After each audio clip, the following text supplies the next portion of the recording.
Arti, you start with prayer and everything. Okay. Hari Om everyone. Please take a comfortable sitting position. Keep your back, neck and head in a straight line.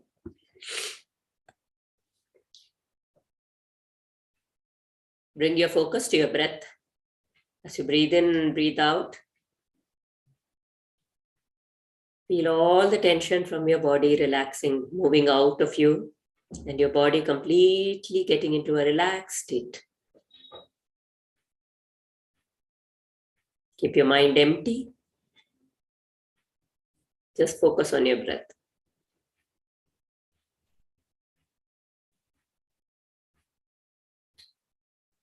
We'll chant Om 3 times, followed by Sahana Vavatu.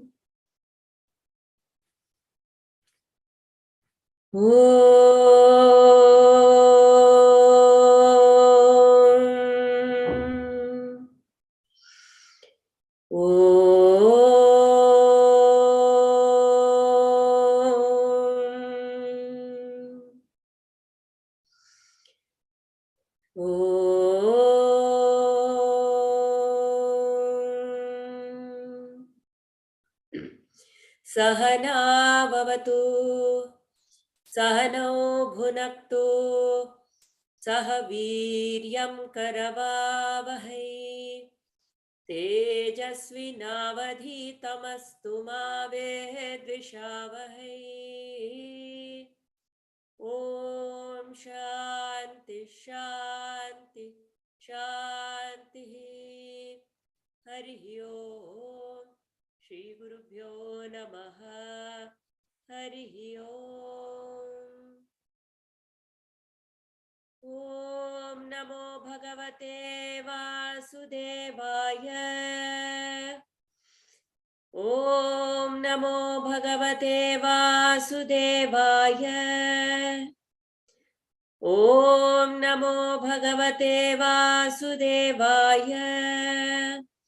Janmadhyasya yatonmayati taratah chatheshvabhigyam swarat tene brahma hridaya adi kavaye muhyanti yat surayah tejo vari mridam yatha vinimaya yatra trisargo mrisha dhamna svena sada nirasta kuhakam Satyam param dhimahi Satchidanandarupaya Vishvotpatyadihetave Tapatraya vinashaya Shri Krishnaya vayam namaha Narayanam namaskritya Naram chaiva narottamam Devim saraswatim vyasam Tato Jayamudiraye, Tato Jayamudiraye.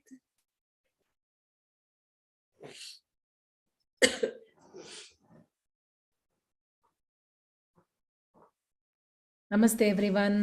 Hope Namaste.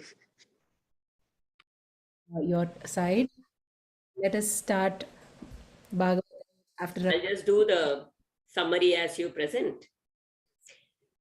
So let's understand the grand summary right now where we are. Okay, we saw how Parikshit Maharaj was waiting for his 7 days of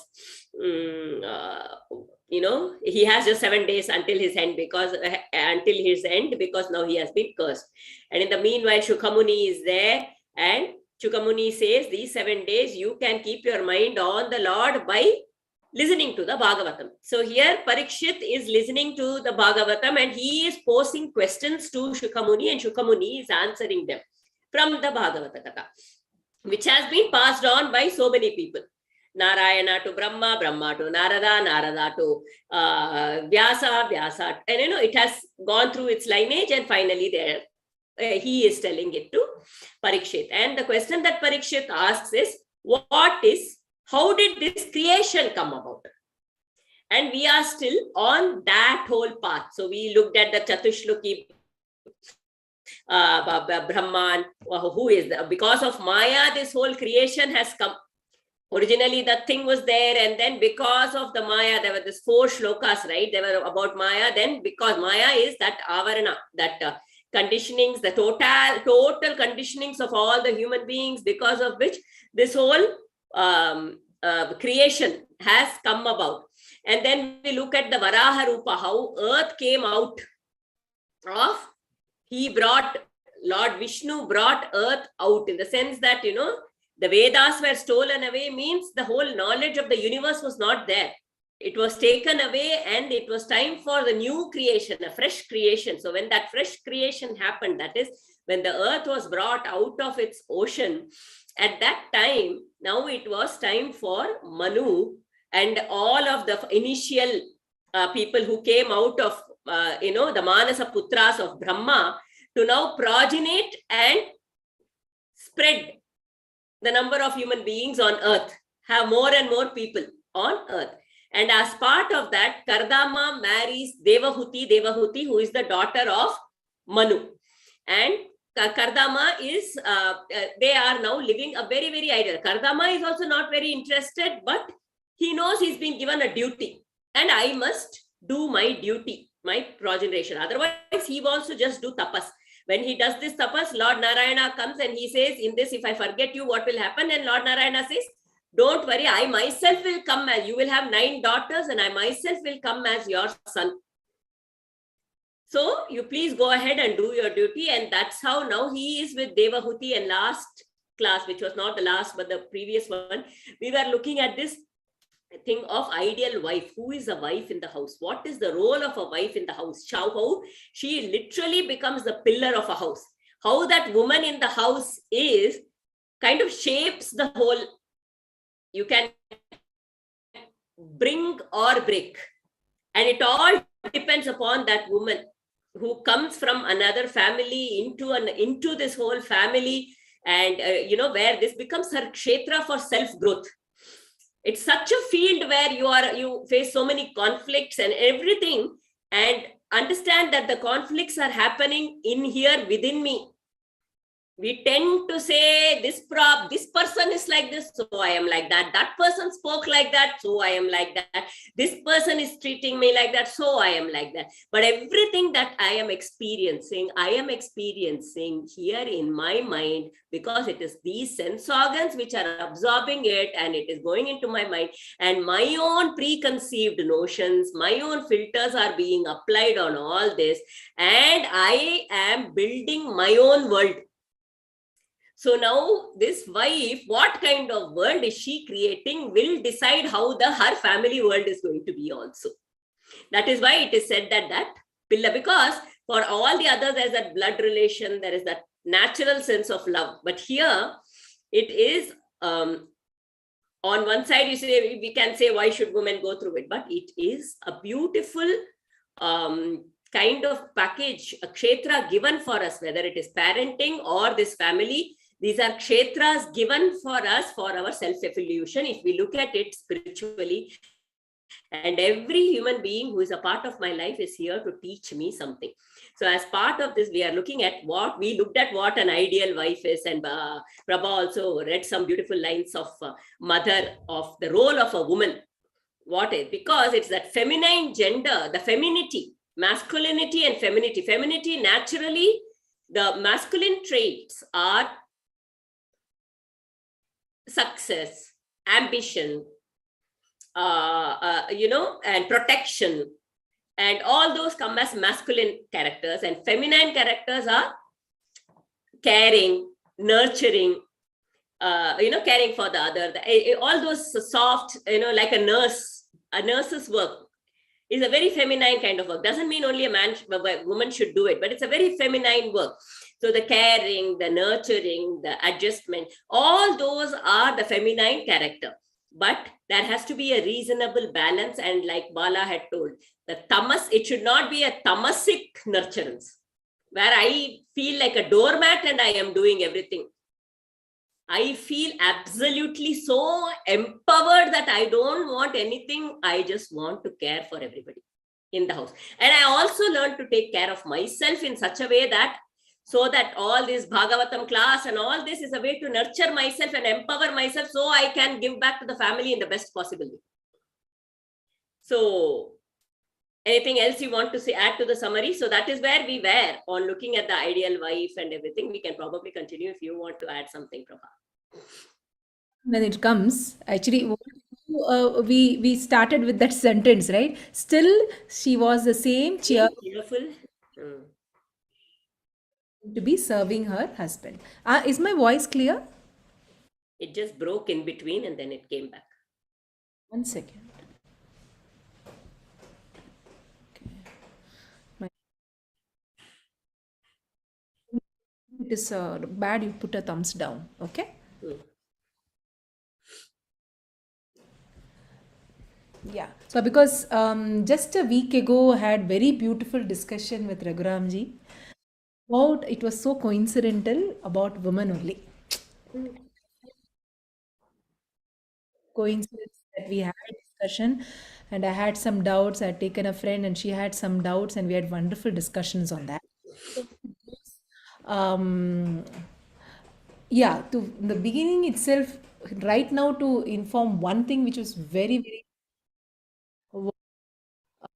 Ramji, and I'm sure many of you would have heard that how he was saying that how women, the woman in the house becomes the pivot, the fulcrum of the house, and saying in such a very beautiful way that that if that fulcrum is in some way disharmony is there in that fulcrum, then automatically the disharmony spreads. So that is why, because the doubt, so many doubts. I will ask. I'll tell you one doubt which we all asked. So one doubt was, why is it necessary that the woman only have to maintain harmony in the house? Why can't others in the house try? Okay. So then he told very beautifully that why do we need to think that others have to do? And how do you know that they are not doing?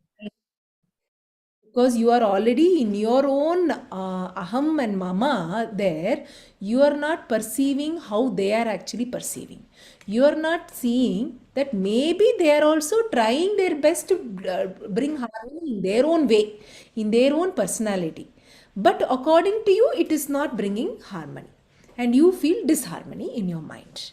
So finally, if it is it those people who is bringing disharmony in your mind? No, you are bringing disharmony to yourself. So what can you do to yourself? You need to think, why am I unhappy? Why is this dash person in the house? No, it is because my perception of that person, my stories of that person, I am seeing things of that, everything from my eyes only. I am not seeing through my husband's eyes. I am not seeing through anyone's.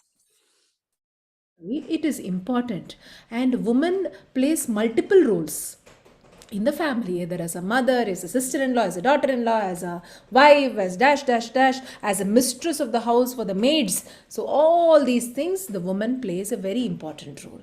And so happens, many women, he was sharing that many women feel that if they are not earning, then it is not their house.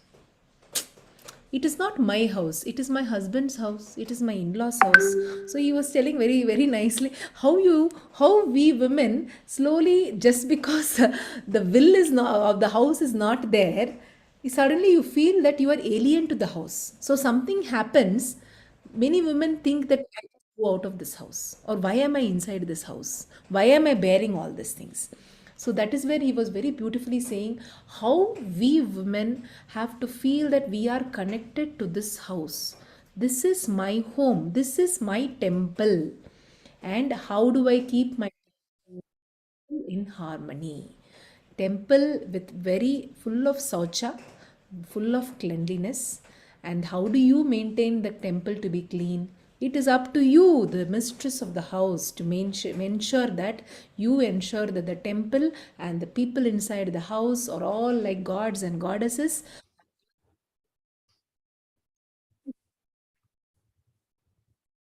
Prabha, in between your voice is it's completely gone.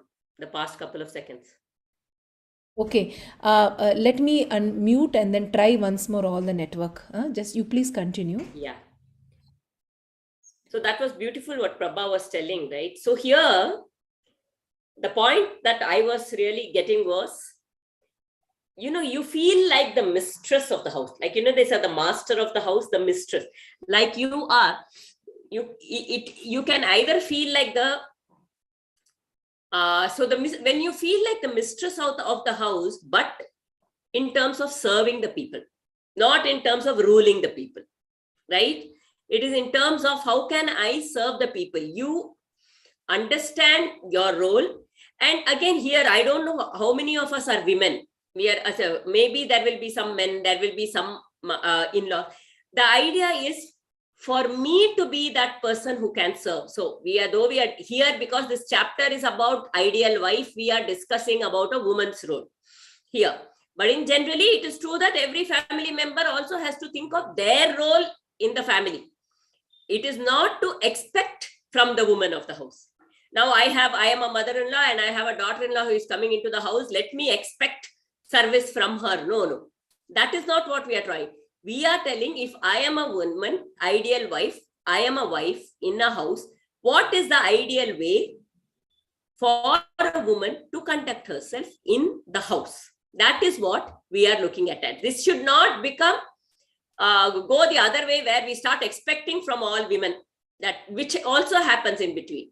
Each one of us looks at it as a service to the family, and that service mentality is very naturally there in women, and hence women become the fulcrum and the pivot of the house. A house can be made or can be broken because of this woman. Is this okay? Still having problems, Prabha? Okay. Can you hear me well now? It's dragging, it's breaking. And No, not at all good now.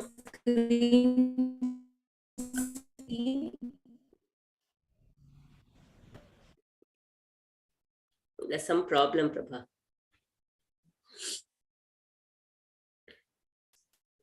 So now this lady, Devahuti, has been serving her husband. Her husband has been doing, Kardama has been doing only penance. All the time, he is just doing penance. In fact, it is told that because she sees that he is only doing penance, she is not able to give him fruits. And so she makes paste out of the fruits and applies it on his body so that the body can absorb all the, that's, a very different level of serving that she's doing. And she is, so that the body can absorb the nutrients from that fruit when she absorbs applies it as a paste, because he is sometimes just sitting there and doing his meditation and not even eating, and so much she is serving that she becomes very, very, very, very thin and looking frail, and she absolutely thin. I will just tell you the story now, whatever happens here, You because can see the screen, no, Aarti? yeah, now we can see the screen. Okay. So you want to chat with this? Devakuti's eyes were downcast. Yeah, I'll just give that little bit of. So then her husband then asked, oh my God, you've become so thin and frail. You have been serving me like this. And I have completely been in tapas. I at least have not been eating, but then you have completely, you have been serving me so much that you become so frail and have lost all luster of the eyes, because she's just so tired. And, it's like that. She's just been doing her duty so well. So he says, please ask me for a boon. And we will read. Devahuti's eyes were downcast when she spoke to her husband. She said, I know all that you have told me is true. Oh no, I think we should go up so that we can have the answers correctly. Yeah. Kardama called her to his side and said, my beloved wife, I'm pleased with you and your devotion to me. Though you are a princess by birth, used to luxury and comfort, You have never once looked unhappy at the poverty and the difficulty you have been made to undergo all these years. Because of the vratas you have been observing constantly, and again, because of your constant serving me while I have been in meditation, you have also obtained the grace of the Lord. I will give you the power to see with the inner eye. You can see the glory of Narayana. Listen to me, dear woman. With a lift of his eyebrows, the Lord is able to destroy all the many desires in the mind of man. When he has looked on us with love, where is the need for worldly pleasures?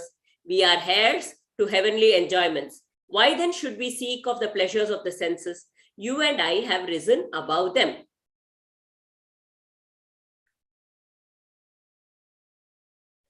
So here, Kardama is actually offering her, in a way, the Brahma Vidya. He says, I will teach you the Brahma Vidya. Let's go beyond the senses.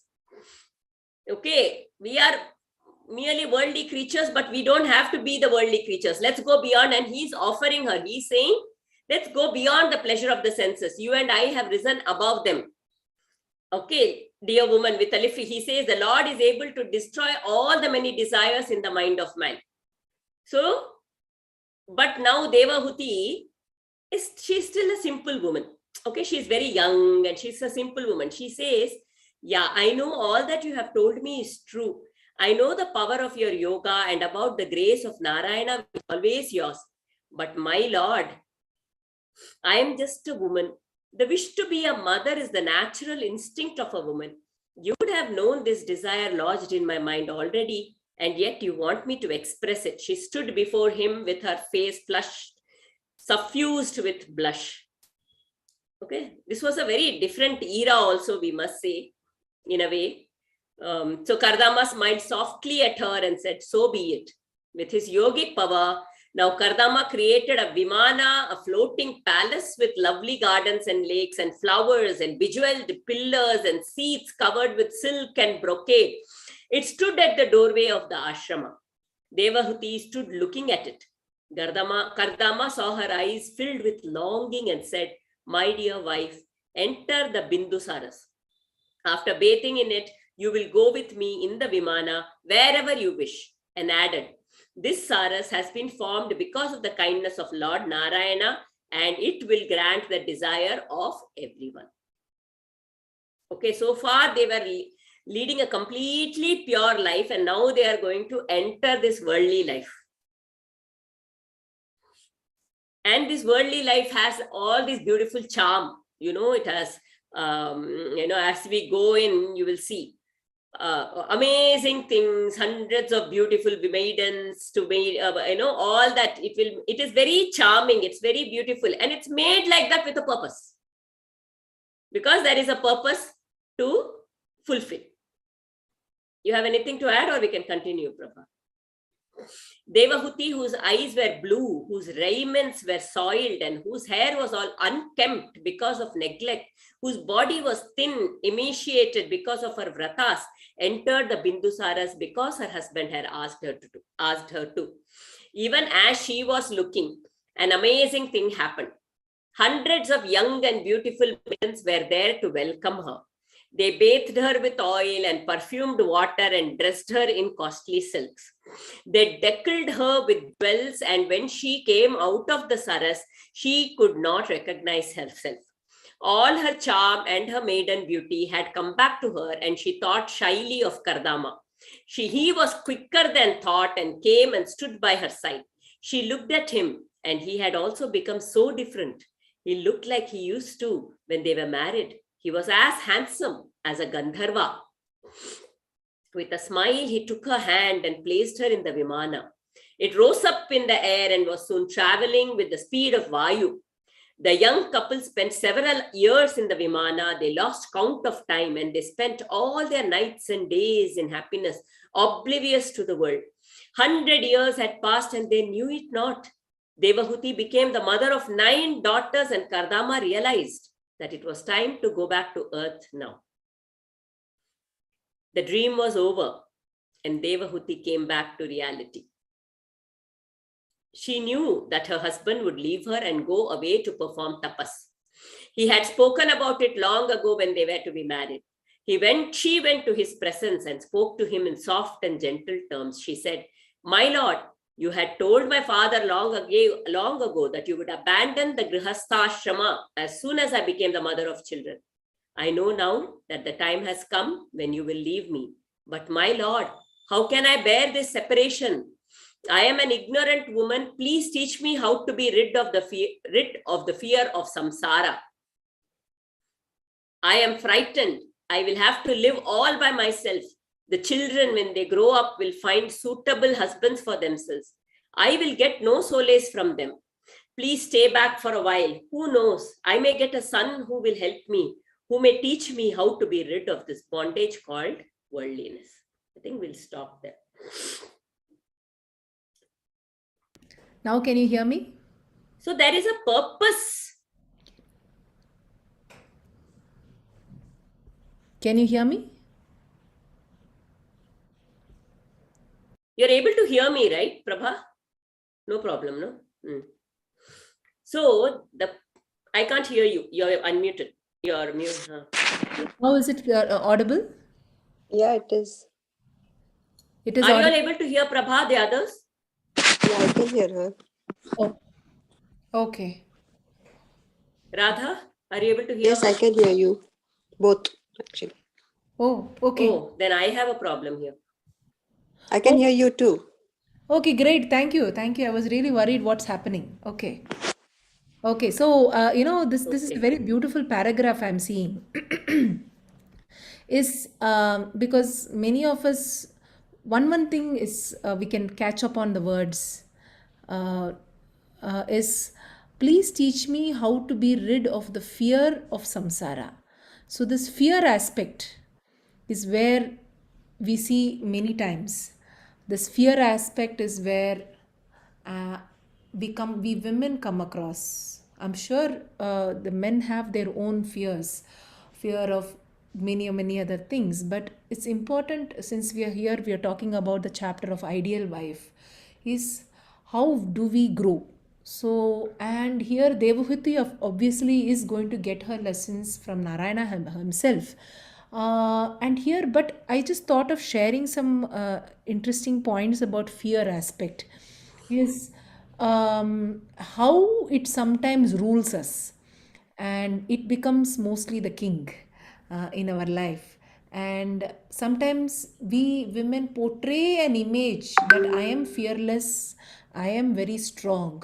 We have an image to show to others that I am very strong-willed person. I am not at all worried about anything. Sometimes some of us do have that, but to tell you, each one of us, if we introspect, we would find that there is some kind of fear within us.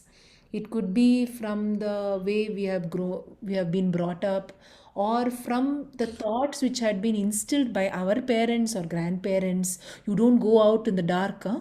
Because something will come and snatch you. Maybe some children, when we were children, we would have told. I remember if I ever go buy a, what is it called in English, a drumstick tree or a neem tree, you think about Vikramaditya, all those things, And I, being a highly imaginative person, when I used to walk by those trees, I could really visualize that the ghost is just coming on top of me.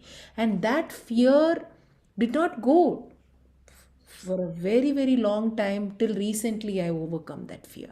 So it could be small things which could be there as for us women there. And it's so important that we try to understand ourselves. What are those fear? So like Devahuti has that fear of even being alone. How can I be without my husband? How can I be alone? My children would be married, they would be settled on their own. What will I do? How what is So there is a fear of, there is a need for being secure, there is a need of having someone very close to you, there is a need of feeling protected, feeling secure, there is a need that seeking love from my husband or from the near surroundings. So many places where we might be having that fear. So is it wrong to have fear? Some people feel that it's so wrong, but one thing we have to understand, that it is important to accept that yes, I have this fear. Yes, I have this so and so fear. Now, what can I do? What can I do about it? So, I remember even Mother and Raghuramji talking about if a person is having a fear of water, many people sometimes think that it is because of Purva Janma. Maybe I would have died and drowned in water and all that. But there is a possibility of this life, of us in this present life, to overcome that fear. Is how do we do that? Is slowly work falling beautifully. Somebody asked a question and Bala wrote to that, right? That if I am feeling angry or having mixed emotion, I surrender to Bhagwan. So that is where, when I am fearful of dash and dash thing, I completely hold this finger of Bhagwan and I tell myself that I am secure and safe because I am with the divine and I am going to face it. So this is where it's so important that the life which is given to us right now, we are going to try to slowly work upon the different types of fears we have. It could be different types. A fear, if my child is alone, there is fear here. The child may be somewhere else. There is a fear that something might happen to the child. There is a fear if my what will happen to my husband, what will happen to me if I get old. There is a fear to save for rainy days. I remember that also very very clearly. Again, my mother-in-law and all used to clearly say the fearful thought that let me save money as much as possible for rainy days is you're putting a thought that there will be financial struggle in the future. Is that thought you're putting? And when that powerful thought goes into that universe, a time comes then when it happens true, and yes, the saved money is used for that rainy day. But when you are telling in your mind that I am safe and secure because the divine is with me, then what is there to worry? I am safe and secure. Slowly, we are getting rid of that one by one fear. So, here is a beautiful assignment for all of us here, women here, or all of us who are joined this class, men, women, youth, whomever, is to think and dig in through to understand what is the type of fearful thoughts we have in our head. So that slow and steadily we can slowly hold the feet of the Bhagavan, or hold it's just like the calf which is having that rope, right? It's like, so you're holding that rope, thinking that, visualizing that Bhagavan is there at that end, and you're doing. So that would really help, is what I feel. And you could think that that itself is like a way to evolve. Like, this is the platform for us. This life is like a football field where you are trying your best. Like, anything you want to add, Aarti? I hope it was heard very well. Yeah. Yeah. I think the problem was from my side. See, the worldly pleasures are given also for a purpose. Now, progeny and all of this, they are given with a purpose. But what happens is, once we sit in it, or once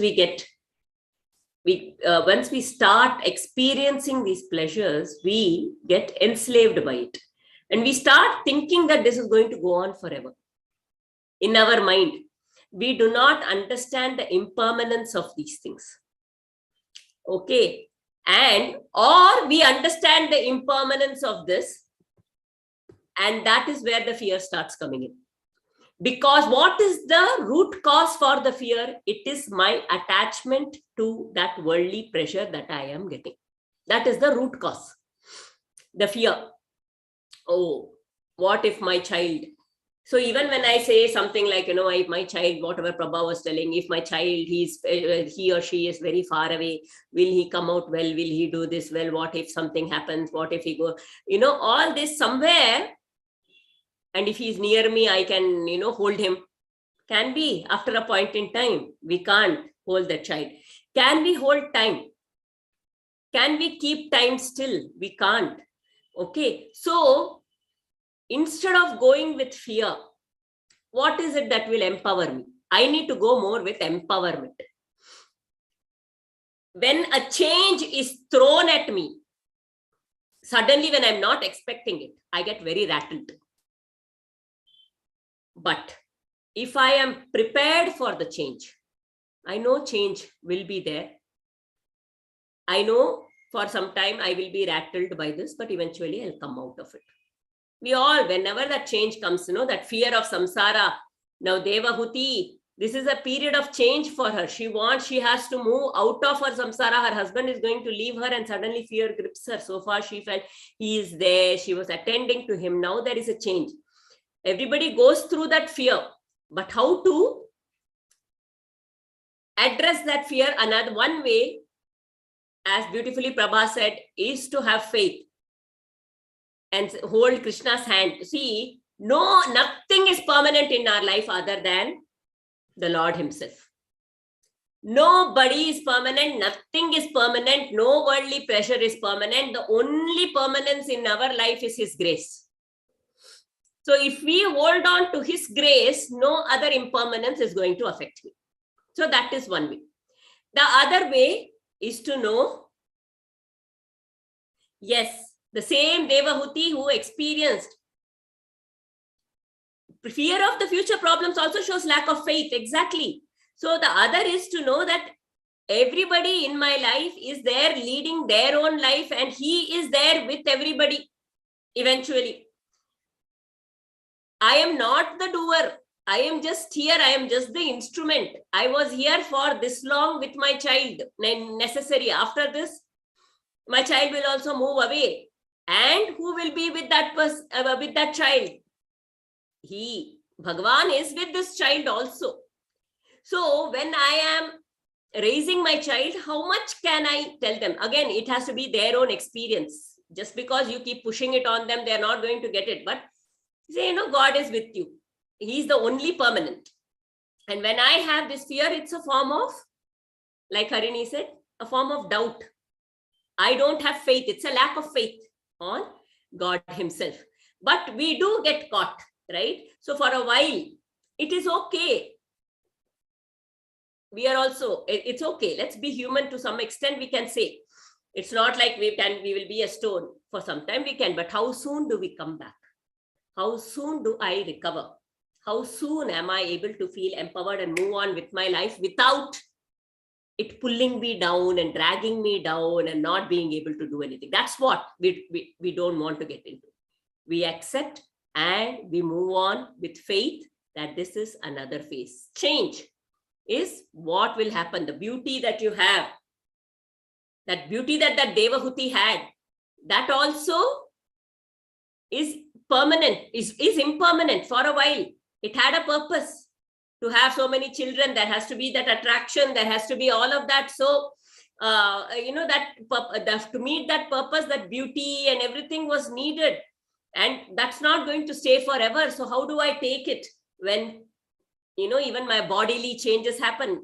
And how much do I change is one of the sufferings, right? Which is what the fear of samsara. Samsara is constantly moving and changing, but how do I accept the changes? The only empowerment for me to know is the only permanent in my life is Bhagavan himself. Everything else is impermanent.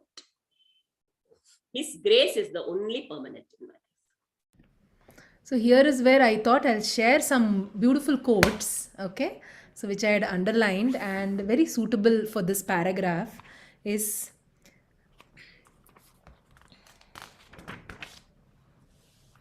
when you want to make a progress, the difficulty you wish to conquer increases tenfold in importance and in intensity in your consciousness. Only thing you can do is persevere. That is all.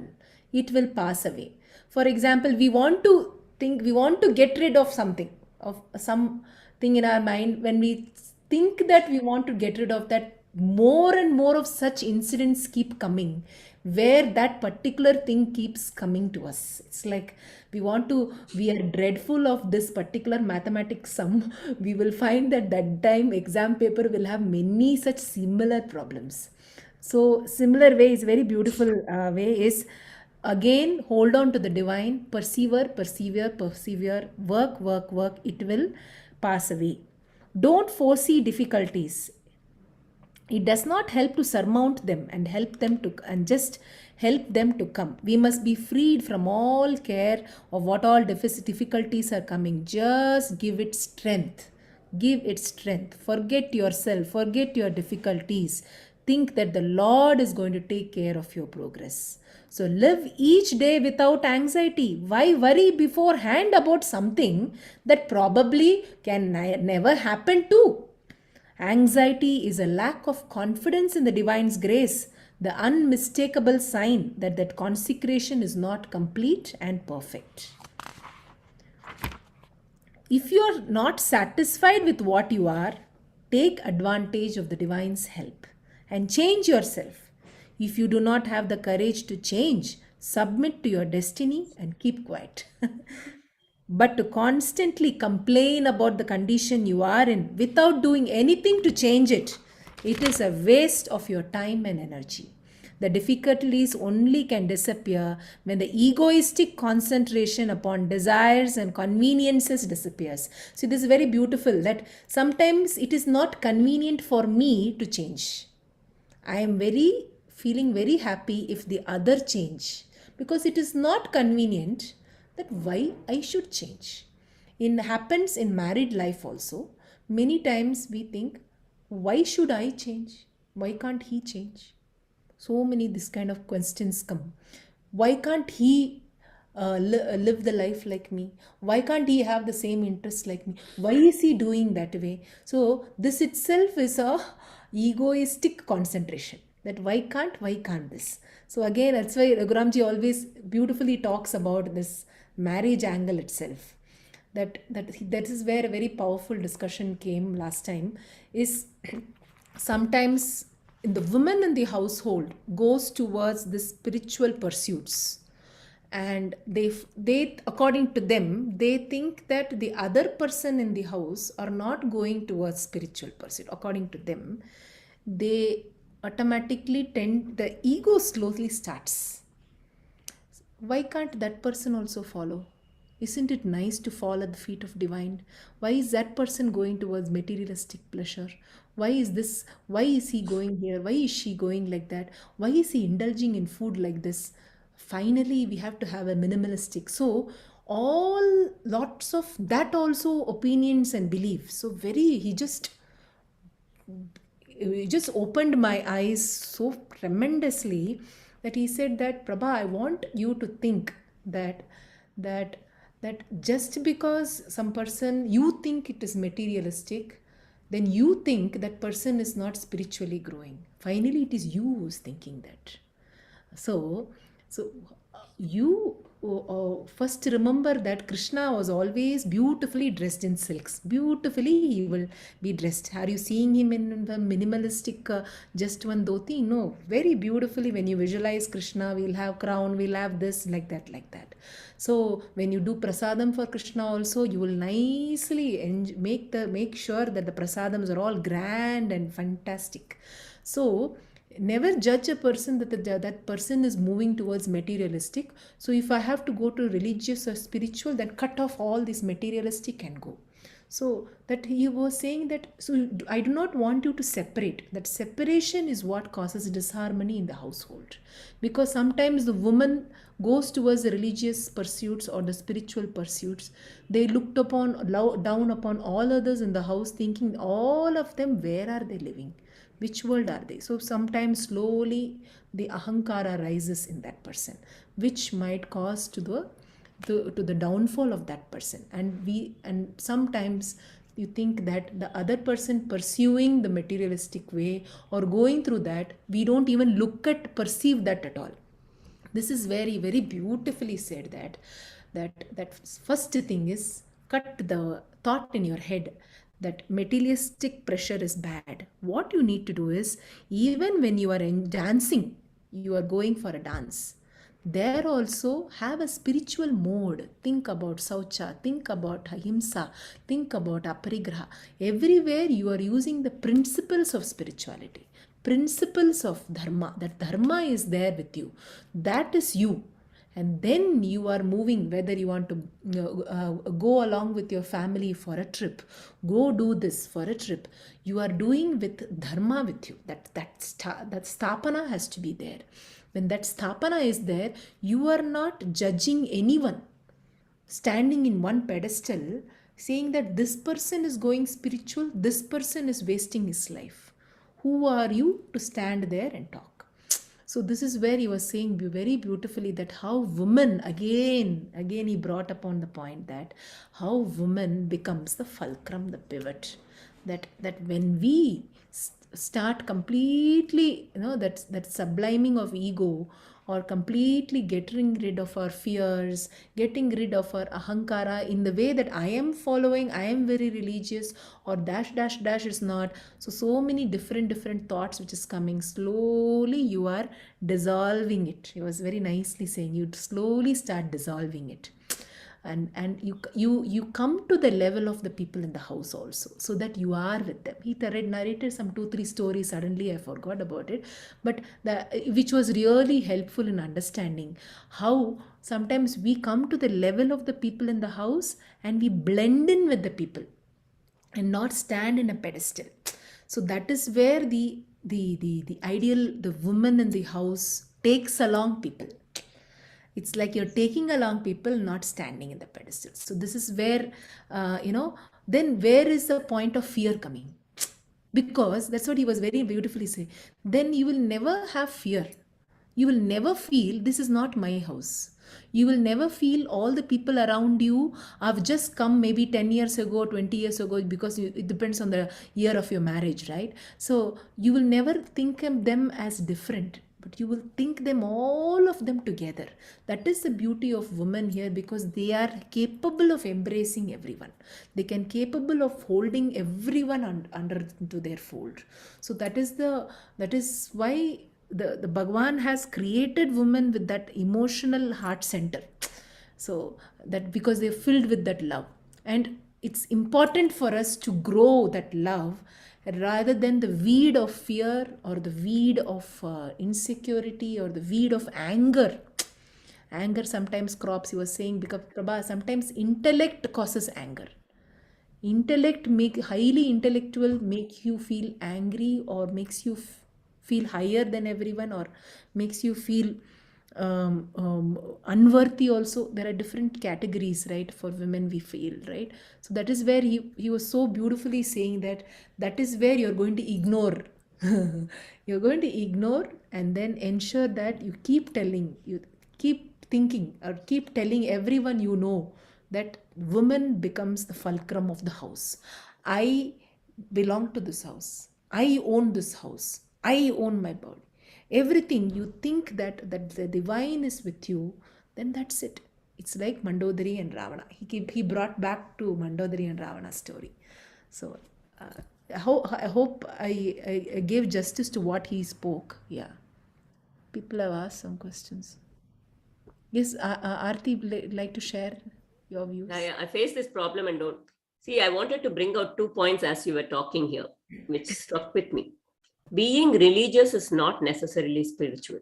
Just because I come to the Bhagavatam class, just because I am doing puja at home, just because I seem to have a inclination towards all of this, doesn't necessarily make me spiritual. When am I spiritual? When I have turned inwards.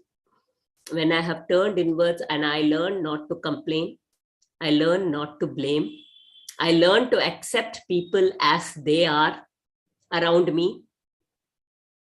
When I accept people, what am I doing? Inside, I am completely taking away all my likes and dislikes and my principles and beliefs. Whatever they are on their trajectory. They will go as per their trajectory. The way they are going, God is with them. He has put a certain trajectory of spiritual journey for them. My journey is my journey.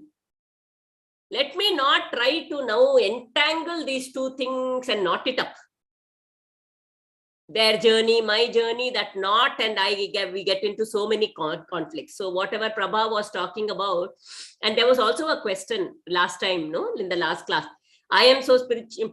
I am so spiritual, but I have so much problem coming out of change and all those things. But my husband is not at all spiritual. He's so materialistic, in fact, but he seems to be able to, come out of all these things very easily. Right? So this comes more with a personality. If I'm a tamasic person, I'll hold on too strongly to everything. If I have a higher level of tamas, I will hold on to everything very strongly and I'll be very resistant to change. So the only way I can really change is have that strong push within me to want to accept everything as it is, and only we have to first accept that everything that I am resisting is that resistance is within me for that conflict. It is not the other person. For a Rajasic person, he may not be religious, but it will be very easy to move out and, change, and all that will very easily happen. For such people, just a small shift has to happen and they'll become Sattvic very easily. Something will happen. So, and that is their trajectory. We are not here to judge them. When their desires, their vasanas, according to whatever that has been taken care of, their vasanas are very different from us. Just because somebody is my husband, just because somebody is my daughter, or my son, or whatever, do we have the same thumbprints? Do we have the same iris? We are very unique. We are absolutely unique creatures. So I cannot superimpose. The moment I start judging somebody through my beliefs, that you are caught. Something. So I have to break out of that. And yeah, I wanted to bring out this. Just because I am religious does not make me necessary. I just have to be. There is no doing here. I have to be spiritual. It's not about the doing at all. It is about how I am. Am I an accepting person? Accepting of different situations, accepting of myself as I am, the imperfect me, accepting of others as they are, the imperfect them. They may be very different from me, but yet I accept them as a part of my life, as a part of this journey, and completely move with it. That is where we want to get. We may not always be there, but that is where we want to get with our spirituality. Okay, Anu wants to say something. Somebody's raised the hand. Yeah. Ma'am, can you hear me? Yes. Ma'am, I'm really confused with this statement, what we say in Kannada. We say, Dushtaran kandre dura irbeku. They say, like, keep away from evil company, from evil people. Correct. So if we know that a person has already committed some crimes, I mean, I'm not talking in terms of, not like murder or something, but just like cheating and things like that, we can see that their nature is evil and they're not ethical. So how do we still, I mean, I can accept that person, but the thought of interacting with that person is very difficult for me. So how do you connect these two things? Because I remember one story was told, or maybe I read it somewhere, is if you see a mad elephant, you just keep out of its way. So we also have to use our brains. So how do we, keep this concept of evil people? May I share something here, because it's a very beautiful question asked by another person to Raghuramji. First thing he said that, first of all, who are we to tell whether that person is evil or not? That was a very, very beautiful way he took it. Just because according to you, the principles do not agree that that person cheated or that person -- committed this. So that person has now become an asura for you. I'm just saying it become a person who has evil person to do this. So I remember him saying that first we remove the judgmental attitude that we have that towards that person. Cut that. First cut that. That person has done this. Okay, that's it. So, and also develop a stronger personality in yourself in order to stop stop actions of that person affecting you.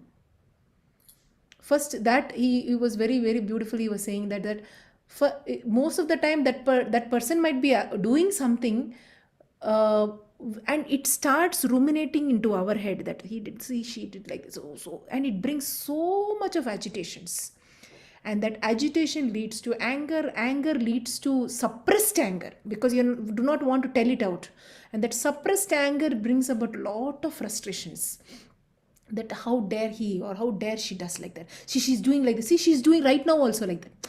So that's where he says, either you be a warrior, stand up, go and face that person, tell that what you are doing is wrong, or remove the judgment in your head that this person is doing this and this. Let me try to be in peace, and I pray let the divine energy be passing on him. What can you do is, rather than being frustrated, helpless, you pray for the well-being of that person, visualizing that let the divine light just completely beautifully pass through that, and let him be divinely guided. Either have two options. Do not sit and brood. Do not sit and be agitated. Do not sit thinking, see, he's doing this, he's doing, see, this is what these people are. We sit and start judging, and it turns to become a weed into our body. Yeah. So, very I beautiful am. all that. Thank you, Prabha. Beautiful. I'm just going to same point. I'm just going to make it with Harini's statement. I face this problem and don't cooperate with my kid when she wants to indulge and hoard. The moment I say she is indulging and hoarding, who is actually indulging and hoarding? I am indulging and hoarding that thought that this child is indulging and hoarding. Where is the indulgence happening? The indulgence, whatever Prabha, no, ruminate, thinking about that again and again and again. I am indulging and extending this thought. And I am possessing this thought that this child is indulging. Right? So who needs to let go? Who needs to let go? That is what happens. Let us remember Hiranyakashipu. Everybody has their vasanasma. We are not saying everybody is perfect. We are not saying that the whole world is perfect or everything. We are saying, can I accept the imperfections? Dushtara kandra dura iru. Yes, when I am at a very what do you say? If I'm very malleable, I'm still not very ready. At that point in time, what am I doing here? I am trying to protect myself. It's not my job to judge the other person. Somewhere I am feeling a little uncomfortable with this person for the way they are or whatever. I am just trying to protect myself, and it is not my business or my job to judge that person. When will it become a judgment? When I indulge too much into how they are bad, they did this. That is when, otherwise you feeling, oh, this is not right. That element of doubt, to me, it looks wrong right now. But maybe there is a different baggage, there is a different journey that they have gone through because of which they are that way. But right now, I feel like protecting myself. So I will keep, because I feel I am malleable, I don't want to be. So I am going to just protect myself. So that I don't have these negative, all these kind of thoughts. That is all. I am just trying to make a choice for myself here, not by judging the other person. But if we are reasonably more evolved, I can say, okay, that person is whatever. What is wrong in just saying a hi or a bye and having a simple conversation where I don't get into much. If I know I am empowered enough to not get influenced by these kind of thoughts. So here we are only trying to protect ourselves. We are not here to indulge in thoughts about the others. Ma'am, I totally agree with what Prabha ma'am and you have explained now. In fact, I think Prabha ma'am has already explained this concept, and I got it. See, how I overcame this habit of judgment is, I we know this, that only the person who has not made a mistake can throw a stone at somebody else. So I have made so many mistakes in my life that it doesn't give me the right to throw a stone at somebody to punish them, or to pass a judgment. So I have overcome this judgment thing, that I will think, I'm not Mahan, who am I to judge the other person? But just I don't like that interacting part with them, because I feel that I am sending out a message to others that I approve of this person. That's a choice, ma. We don't know the situation here. It's very situational. Okay, ma'am. Yes. That is fine. As long as I am not holding negativity, because when I hold negativity about the other person, I am not harming anybody else but myself. Yeah. Okay.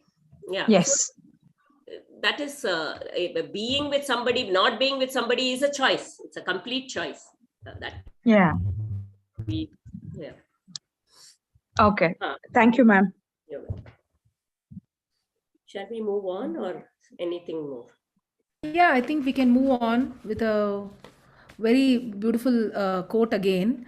The whole trouble comes from the fact that you cannot harmonize with someone unless he is in agreement with your own ideas and his opinion and way of doing things are in conformity with yours. You must widen your consciousness and understand that everyone has his own law. It is necessary to find the ground of understanding and harmony in a happy combination of individual wills, and not to try that all will have identical will and action. So I think that is a very beautiful thing, is sometimes we think that we want mirror images of us only in everyone. So that brings a lot of disharmony, either as parents or as husband and wife, or most important of all is with living with in-laws and sister-in-laws and whatever it is, because we think that our thoughts or the way I do, the way I act is what has to be there, and they also need to or should to, like that. And that leads to kind of quite a lot of disharmony. And this is where many people start thinking, I want to abandon this grihastha. We say, I want to just leave everything and just go to, renounce everything. And again and again, the lessons which we keep hearing is, it's important that you play in the football field, not to escape. Keep playing, get all the experiences which is required, and not to escape thinking that no, let me go off, not have any of these situations. Then you are not evolving. You're not evolving as a person itself. You're sitting somewhere else away from all the conflicts. Then you're not evolving with this rising up, facing these conflicts, facing your ego. So facing all these thoughts in your head, it is not a very easy thing, but that is where we are put up in this field, put up in this field of life, like that. In that positivity, if we go, it brings about a celebration of life. That is where everywhere it becomes a celebration, that women need to feel that we are celebrating life, not like I am in misery, or I am bound, I am a sinner, or I'm bound to misery here. This life is full of suffering and let me just suffer. No, we are thinking that yes, Bhagavan has put me here, let me celebrate. How? Not celebrating losing myself, celebrating in touch with myself, and you're celebrating. That way, when we think, it really changes the pendulum movement, it changes the everything itself totally, like that. So, and see, yes. if you, that story, there is one story. So we have to say that our basic nature is love. Bhagavan in our heart, the basic nature is love. And everything else that happens is only a cloud on top of that, filters on top of that. Now, there is this story of this sannyasi. He was doing a lot of meditation, and I don't remember the whole sequence, but a thief comes into his house, and this thief comes there and he looks around everything, and the sannyasi literally has nothing with him. And this thing looks around and he says that nothing is there. At that time, the sannyasi opens his eyes and he says, oh, you are a thief and there's nothing, you are looking for something, but you didn't get it, don't worry. And he was the only thing that he had was his loin cloth. That also he removed and he gave, and he said, this is the only thing I have, Baba, I give you. So my nature is not dependent on how others are.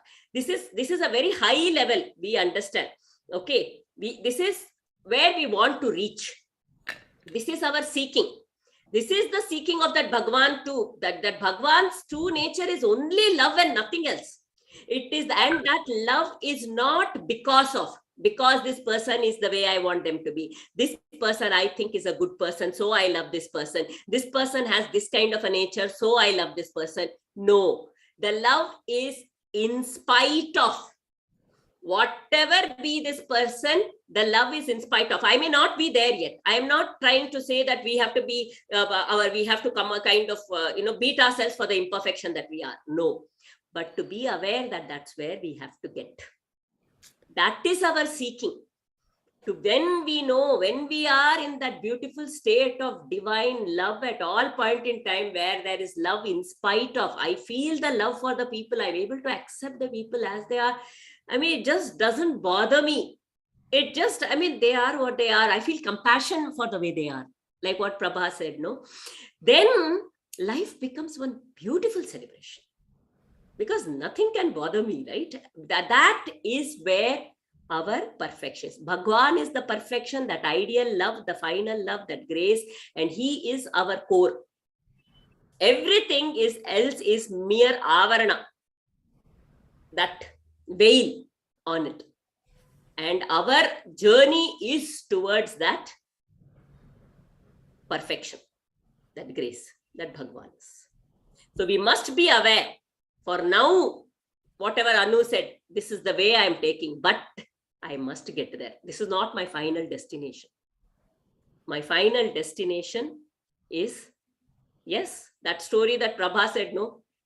Everybody, the sannyasi, one guru came and said, in this ashram, somebody is, one of them is Narayana, and all the students were initially fighting with each other, and they were calling, you are bad, you are bad, you are bad, you are bad. And then finally now they think, what if this is only Narayana? What if this is only Narayana?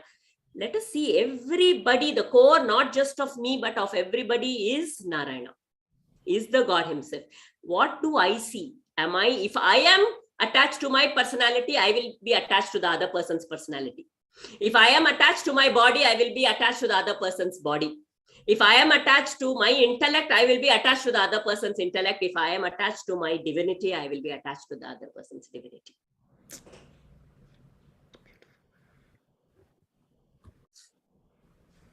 Yep. On that note, I think we should.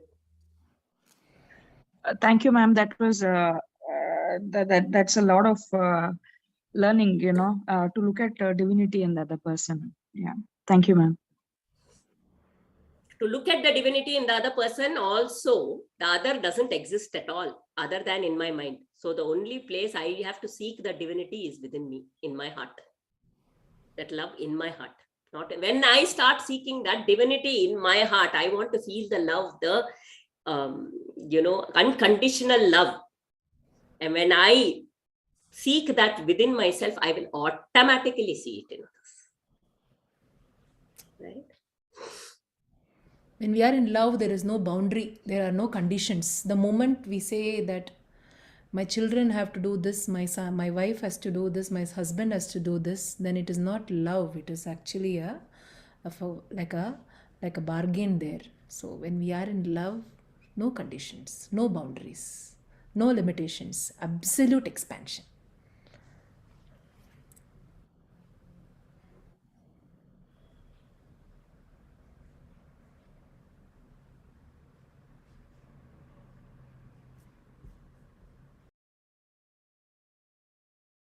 We will chant Om Namo Narayanaya 16 times. and then close.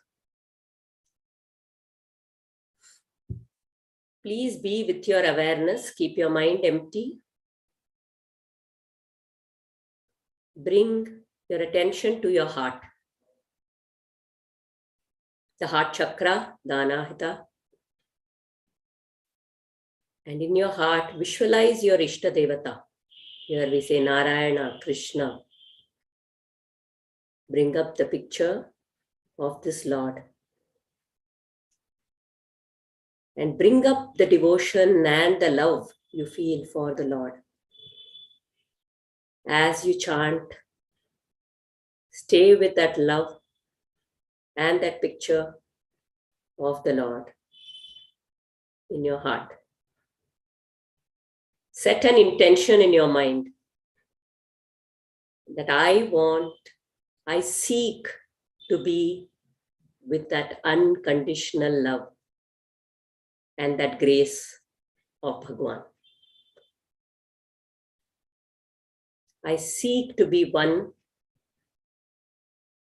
with Bhagwan himself, who is absolutely graceful and loving. And when I reflect on these qualities of him, I become that.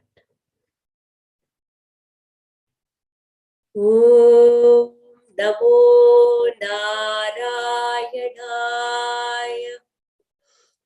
Om Namo Narayanaya. Om Namo Narayanaya. Om Namo Narayanaya. Om Namo Narayanaya. Om Namo Narayanaya. Om Namo Narayanaya. Om Namo Narayanaya. Om Namo Narayanaya. Om Namo Narayanaya. Om Namo Narayanaya. Om Namo Narayanaya. Om Namo Narayanaya. Om Namo Narayanaya. Om Namo Narayanaya. Om Namo Narayanaya.